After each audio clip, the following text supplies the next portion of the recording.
This podcast serves Middle Tennessee every weekday morning, and it's made possible by member support. Learn how you can make a difference at WPLN.org/support. This is the NashVillager Podcast.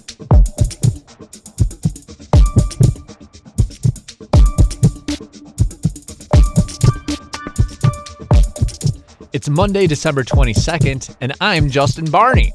You're listening to a special holiday edition of the NashVillager Podcast from Nashville Public Radio, WPLN News.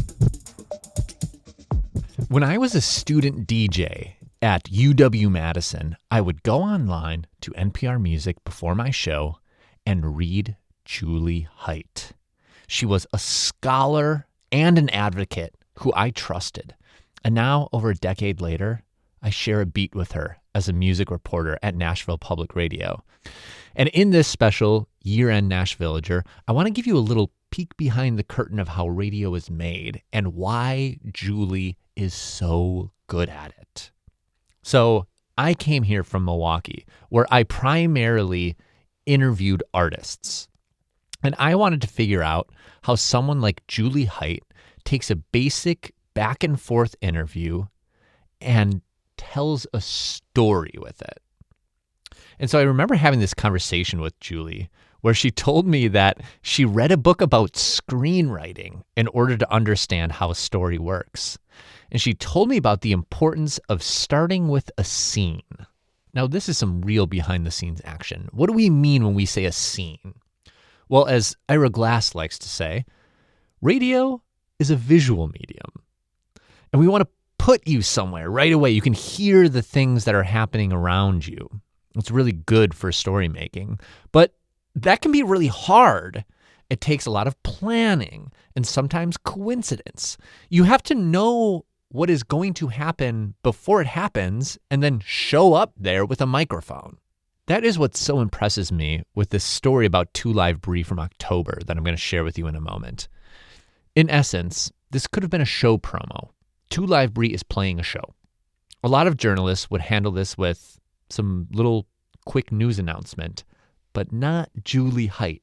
She found out that 2 Live Brie was going to be speaking at his old middle school to a group of 6th graders. Do not ask me how she found out this information. What is she, reading his mail? But anyway, she knows this is going to happen. And she's there to capture the moment in a gym in Antioch with some 6th graders and this musician. And in that moment, the beginning of this story, she shows how important the singer is to these kids at Antioch Middle School. And that's what makes Jewly Hight different. She focuses on the right things in order to be able to tell this story. Listen to how she structures this story.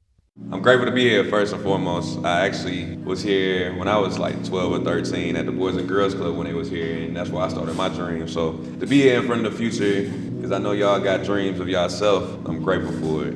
These days, 2 Live Brie visits his old middle school stomping grounds not to reminisce, but to pay it forward. Whole team fly, and yeah, we know it.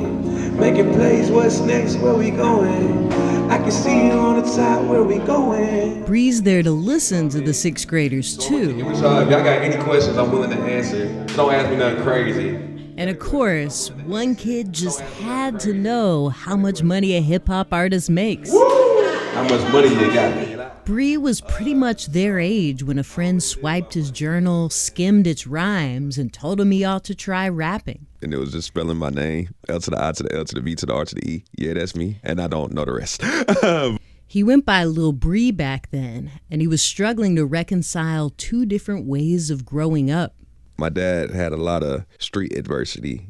That's all he had around him in North Nashville. And you had to embrace how to make it out. I had to deal with gang activity, violence, people dying. When I go to my mom, I had to, code shift. Like I had to change into what my mom wants me to be. The kid that's going to school, making good grades, and smiling, button up, go to church on Sunday. In music, Brie found a path of his own. He had a mentor who filmed his music videos and introduced him to pillars of the local hip-hop scene. And he also took notes on how teen rappers like Soulja Boy blew up. So I started blowing up in all these high schools, and people were booking me for Sweet 16. I'm not normal.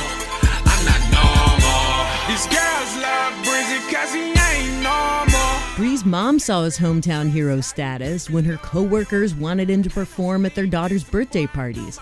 But his school-attending relatives already knew. The young kids and all sides of the family like, yo, take a picture with me so I could prove that you're my cousin. Bree got to open for Southern hip-hop stars who came through town. He thought about hitting the road after high school, but enrolled at Tennessee State instead. That's when he became 2 Live Bree. My first 2 weeks, somebody asked me to be a Kappa. I started doing parties with the Kappas, but I was like, I'm not going to join a fraternity. I want to take over this campus. I want to be cool with everyone. Let's go. Hey.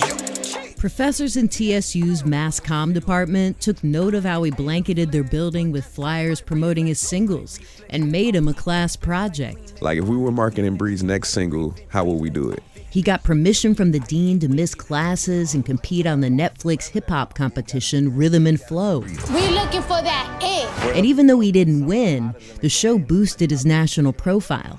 He tried to capitalize by playing to new fans, but the COVID shutdown stole his momentum. Bree had to process that whiplash and other life-altering experiences. By then, he'd lost his best friend to gun violence. He'd witnessed soul-bearing artists move audiences to tears, and he was about to become a father. So he'd grown restless with party bangers. Right after therapy, like my first 3 therapy sessions, I wrote this song, and it was my first song in this new mindset. Gotta move like a butterfly. Can't caterpillar your whole life. Who say humans can't fly? I got a story. I've been around all these things. It woke me up. That's when Bree started reinvesting in his community through his Butterfly Nation programs. One goal was to boost other artists, and another was to help kids who've done time in juvenile detention find their voices through music. I look at myself when I see these kids. I didn't have nobody to talk to, period. Music was everything for me to express myself. Let me find a producer that I work with. We'll do the studios on Saturday. We'll talk to these kids. We'll do a project for them. And it's been working. At this point, Bree's been a fixture in Nashville's hip-hop scene for just over half his life, without access to his own city's star-making industry infrastructure. But he's intent on breaking down barriers to those resources. Bree invited Daisha McBride and Tim Gent, 2 other artists working to launch their hip-hop careers from Nashville, to join him at headlining a hometown show tonight. Turn me up, turn me up, turn me up. Tee me up, tee me up, tee me up. And Bree recently signed with well-connected managers who've gotten him meetings with New York rap and pop labels and country outfits in Nashville. He's also secured his first collaborations with producers who can help him explore his countryside.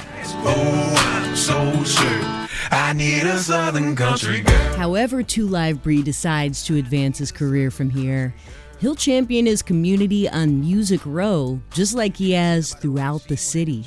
That is when I felt like, dang, I actually belong in the building here. Because a lot of us artists feel like it's our hometown and we can't even say hello to them people. I was like, dang, I'm breaking some ice today. Jewly Hight, Nashville Public Radio. Yeah, you done let that bang into your head. Please don't push me, I'm to the edge.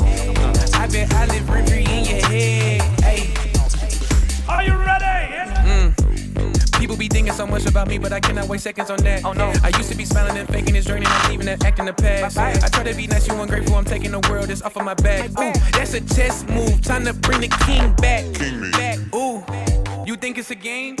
Go cop a name. And that is how Jewly Hight does it. Thank you so much for listening to this special edition of the NashVillager, and happy holidays. Tomorrow we'll be back in your feed with another staff pick favorite story from 2025. I'm Justin Barney, and this Christmas I'll be listening to my new favorite Christmas song, which somehow I just discovered this year, Lowe's 1999 classic, Just Like Christmas. On our way from Stockholm, it started to snow. Happy holidays, y'all.